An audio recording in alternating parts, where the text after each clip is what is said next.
Aloha, this is Elizabeth, and I'm going to do a reading for you from my novel, Lotus Petals, Finding Soul Family. This is the sequel to The Wake Up Call, and I hope you enjoy.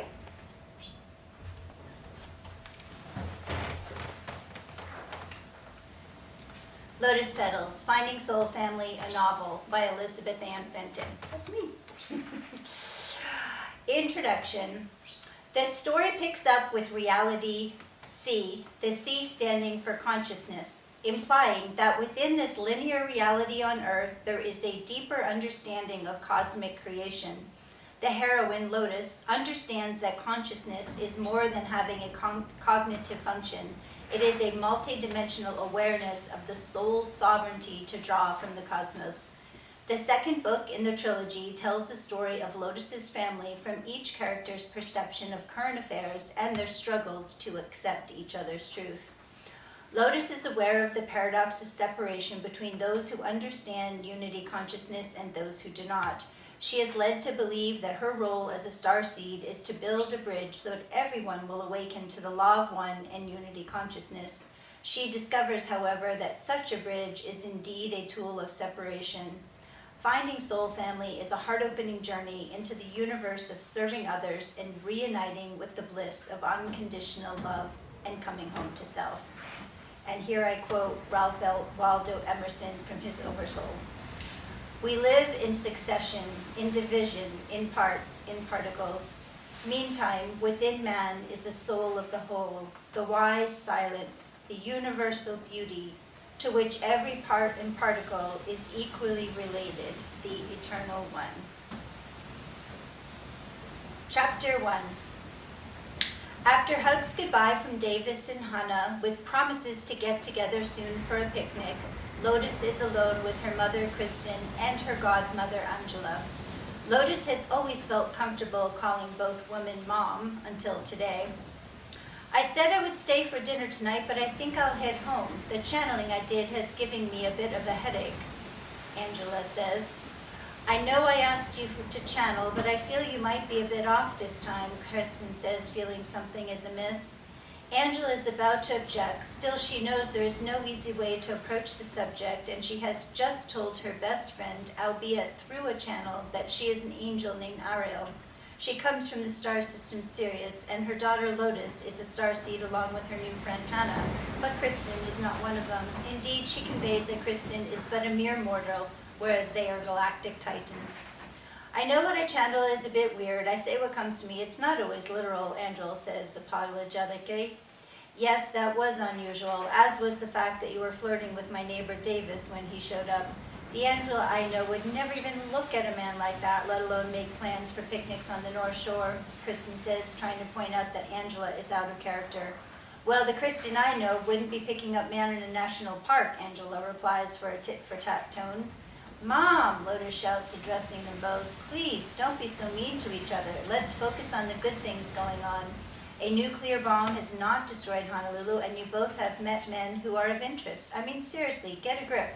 Not only that, but I have a new best friend, Mom. And Lotus turns to Kristen. I am doing what you want, pursuing my healing gifts. I see now why you were always encouraging me.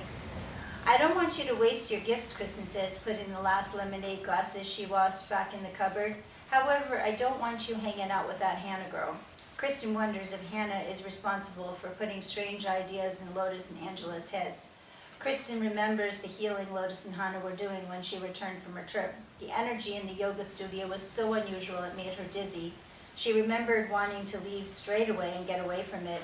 It occurs to Kristen that Hannah might be some witch. Mom, I'm 18 years old. You can't tell me who to hang out with. As long as you're living in my home, I can, Kristen snaps back, trying to reclaim her role as a parent. I'm thinking about spending weekends on the North Shore and then moving out over the summer. Hannah invited me there to help her start a healing program. My school doesn't start until the fall, and I think it will perfectly complement our yoga studio. Oh, suddenly it's our studio. You have been counting the days to get away from it. I don't understand why you're not happy, Lotus says, although she knows her mother feels threatened that she might lose her authority. I don't know what to say. I was only away one weekend, and I returned home and discovered that you had made plans you should have been discussing with me. I think I need to let you two talk, Angela says, inching towards the door, her discomfort mounting. Fine, just leave, Kristen says. Don't you want the house to yourself when your new boyfriend comes? Lotus asks, trying to change the focus of the conversation. Don't change the subject on me, young lady. Whatever, I also have a headache. I'm going to go to my room. Kristen stands alone in the kitchen, wondering how her friend and daughter changed so much over one weekend. She feels like she came home to the wrong house. Kristen was looking forward to introducing Jason to Angela and Lotus, but now she feels they will embarrass her and possibly scare him away. Kristen sits down by herself on the lanai. She wonders if she should pretend as if nothing happened and ask Lotus to go to their favorite tea shop for a fancy chai and have a lovely mother-daughter time. But for the first time in her life, Kristen feels like her daughter wants to snub her. Kristen thinks back to when Jason had mentioned having trouble with his son in his teenage years. She gives Jason a quick call with the excuse of giving direction to her place. Jason feels sane to Kristen, and what she wants right now is normal. Hi, Kristen says when Jason answers her call. Oh, hey, good to hear from you. What's up? I just wanted to give you my address. It's on your card. Oh, Kristen answers, feeling a little awkward. I'm looking forward to seeing you, Jason says quickly, wanting to keep the conversation going. Do you remember how I told you this was the first time apart from my daughter and that it could be a good or a bad thing? Yeah, is everything okay? Did she get in trouble? No, nothing like that, Kristen replies. This is going to sound stupid, but she didn't miss me while I was gone. And now she is telling me she will move out for the summer. It's not like her at all. It's normal for teenagers.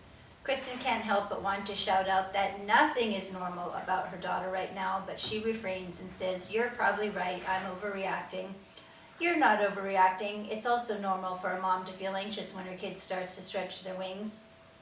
Are you one of those people who always says the right thing? Kristen asked, smiling. I knew calling you would make me feel better. Wow, I'm flattered. I look forward to meeting Lotus. Don't be offended if you don't meet her this time. She might be going to the North Shore where she wants to spend the summer, Kristen says, still feeling it might be better for Jason to meet Lotus later. Whatever makes you comfortable. I can meet you at the restaurant if it's too soon for me to drop by your house.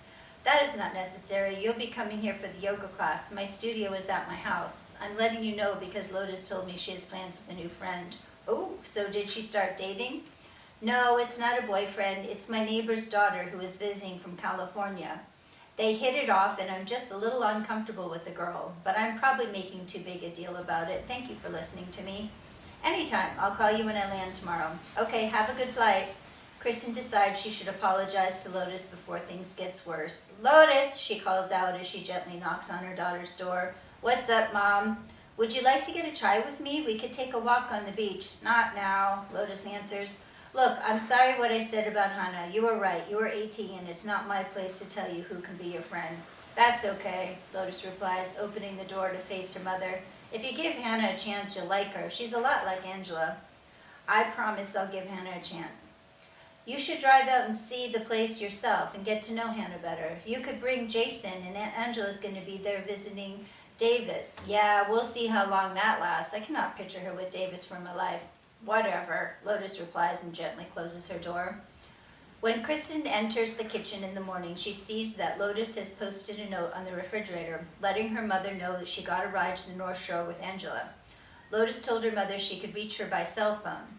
Kristen is still uncomfortable with this turn of events where her daughter tells her what she's doing instead of asking. Kristen is also a bit jealous of the way Lotus is teaming up with Angela. Kristen still can't help but worry that there is black magic involved.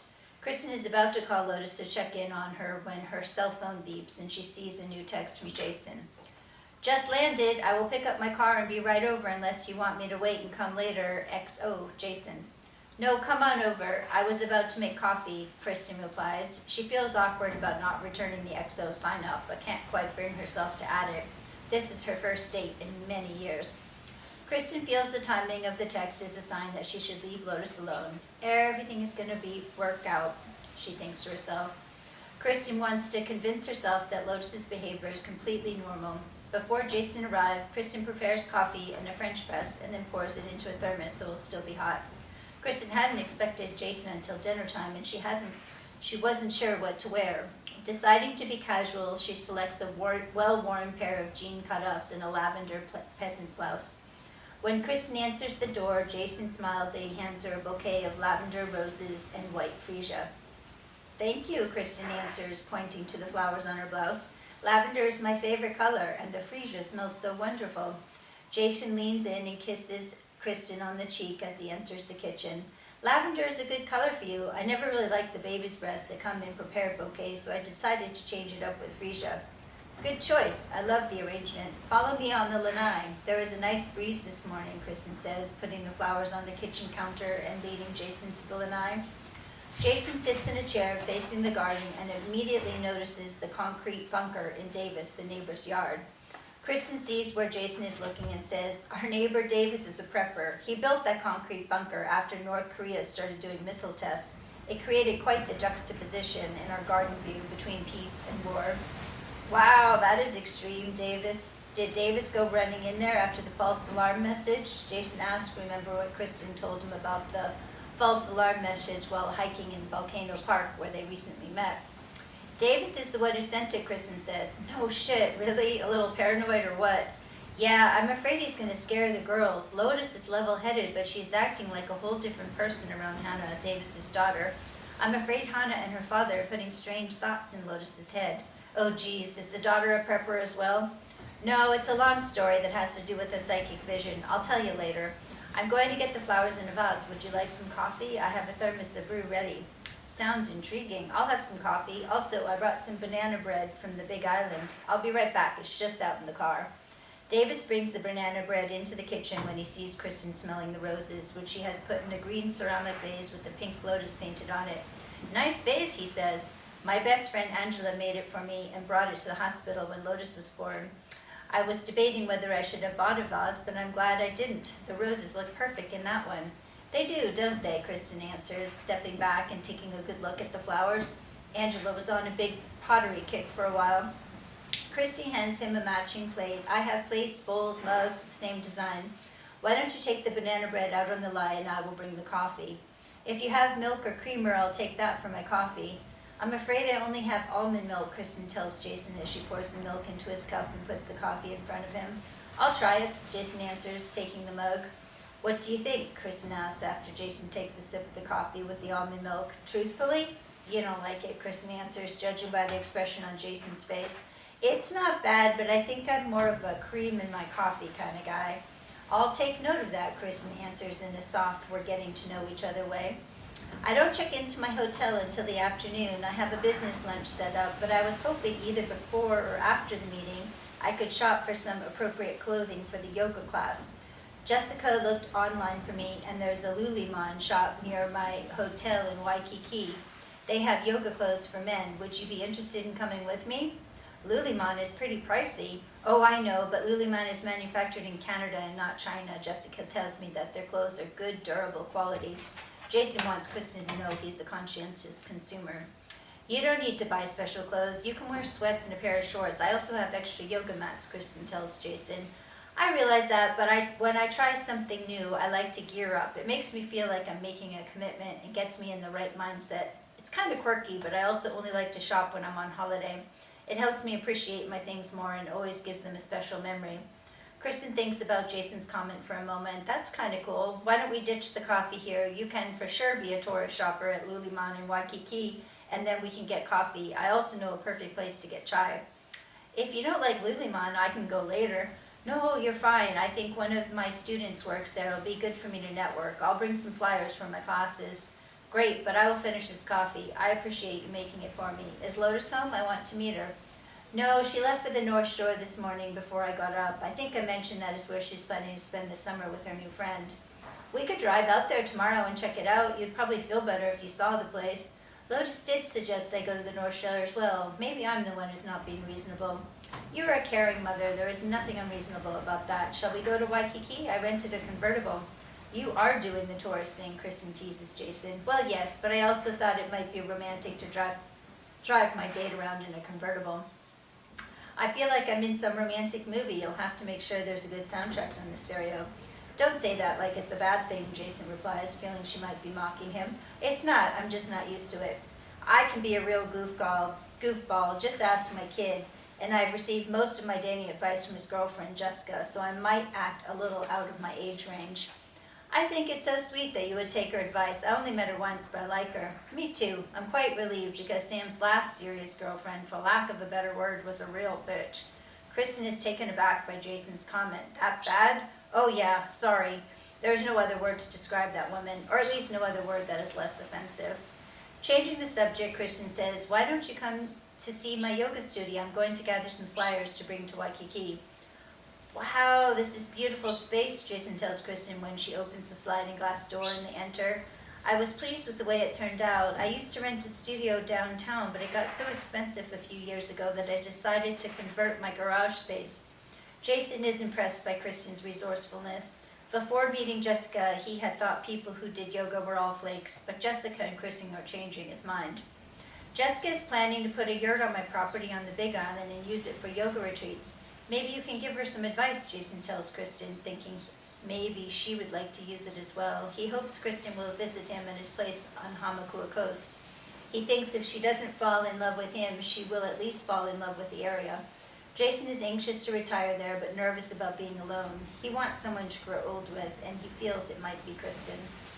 I love practicing with her. I bet she's a great teacher. She'll probably want to hold off until after the baby is a bit bigger for that kind of travel and teaching, though, don't you think? Kristen answers practically. Oh my God, I almost forgot.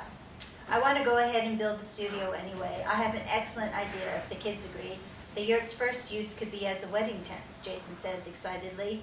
Oh, a yurt would be a great place to be married. People could sit in a circle and the bride and groom could be in the center. Yes, I like that so much better than 2 rows of opposite size. It makes a lot more sense, doesn't it? Merging families? Isn't that what it's all about? Jason asks. Yes, indeed. Family is about coming together, Kristen answers. The first words Sam and Jessica said when I met them at the lagoon were, welcome to paradise. I felt like I had a real taste of heaven on earth with them that afternoon. Just then, Kristen has a vision of Jesus and Mary Magdalene in the center of the yurt, and her heart swells. I hope you will come to the wedding. I'd love to help you with it as well. It feels like it would be the most exquisite wedding, Kristen answers, fantasizing about being a part of the family. End of chapter 1.